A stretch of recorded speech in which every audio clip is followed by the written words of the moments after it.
அனைவருக்கும் வணக்கம். என் லைஃப்பில் இந்த மாதிரி ஒரு பெயின்ஃபுல்லான ஒரு சுச்சுவேஷனை நான் ஃபேஸ் பண்ணதே கிடையாது. மனசு முழுக்க வலி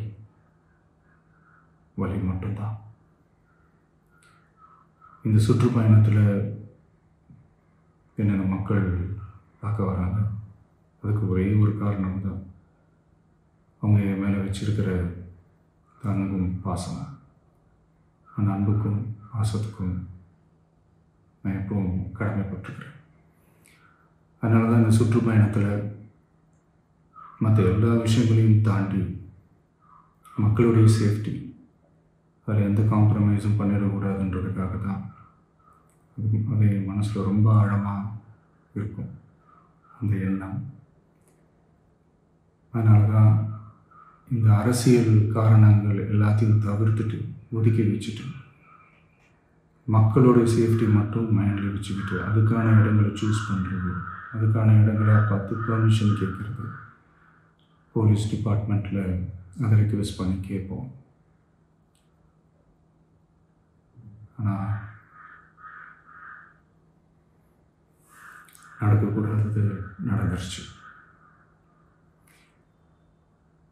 ஆனால் மனுஷன் தானே, அந்த நேரத்தில் அத்தனை பேர் பாதிக்கப்பட்டு இருக்கும்போது எப்படி அந்த ஊரை விட்டுட்டு என்னால் கிளம்பி வர முடியும்? நான் திரும்ப அங்கே போகணும்னு இருந்துச்சுன்னா அதை ஒரு காரணம் காட்டி அங்கே வேறு சில பதட்டமான சுச்சுவேஷன்ஸ், வேறு சில அசம்பாவிதங்கள் அந்த மாதிரி எதுவும் நடந்துடக்கூடாதுன்றதுக்காக தான் நான் அவாய்ட் பண்ணேன். இந்த நேரத்தில் சொந்தங்களை இழந்து தவிக்கிற இத்தனை குடும்பங்களுக்கும் என்னுடைய ஆழ்ந்த இரங்கலை தெரிவிச்சுக்கிறேன். எனக்கு தெரியும், என்ன சொன்னாலும் இது ஈடையாகாதுன்னு எனக்கு தெரியும். ஹாஸ்பிட்டலில் ட்ரீட் பண்ணிகிட்ருக்கிற எல்லாருமே சீக்கிரமாக க்யூர் ஆகி வரணுன்றதை இந்த நேரத்தில் நான் வேண்டிக்கிறேன். கூடிய சீக்கிரமே உங்கள் எல்லாரையும் நான் சந்திக்கிறேன். இந்த நேரத்தில் எங்களுடைய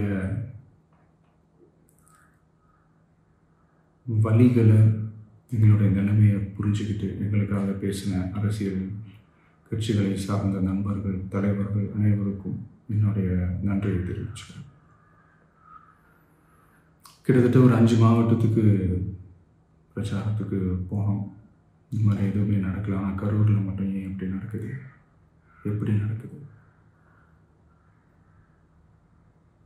மக்களுக்கு எல்லா உண்மையும் தெரியும். மக்கள் எல்லாத்தையும் பார்த்துக்கிட்டு இருக்கிறாங்க.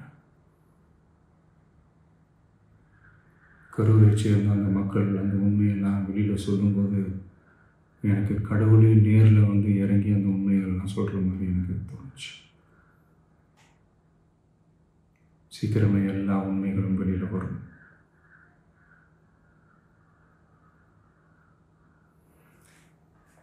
எங்களுக்கு தரப்பட்ட இடத்துல நாங்கள் போய் அந்த ஸ்பாட்டில் நின்று நாங்கள் பேசிட்டு வந்தோம். அதை தாண்டி எந்த தவறும் எங்கள் சைடில் நாங்கள் எதுவும் செய்யலை. பட் இருந்தாலும் எங்கள் கட்சியை சேர்ந்த நிர்வாகிகள், தோழர்கள் மேலே எஃப்ஐஆர், அது மட்டும் இல்லை சோஷியல் மீடியாவை சேர்ந்த நண்பர்கள், தோழர்கள் அவங்க மேலே எஃப்ஐஆர்லாம் போட்டு பிடிச்சிக்கிட்டு இருக்கிறாங்க.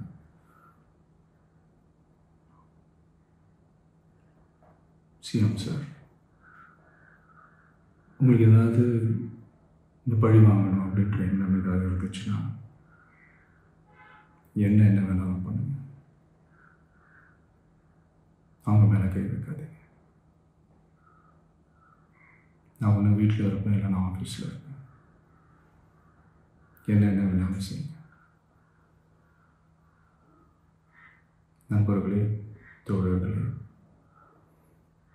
நம்மளோட அரசியல் பயணம் இன்னும் ஸ்ட்ராங்காக, இன்னும் தைரியத்தோடு கண்டினியூ ஆகும்.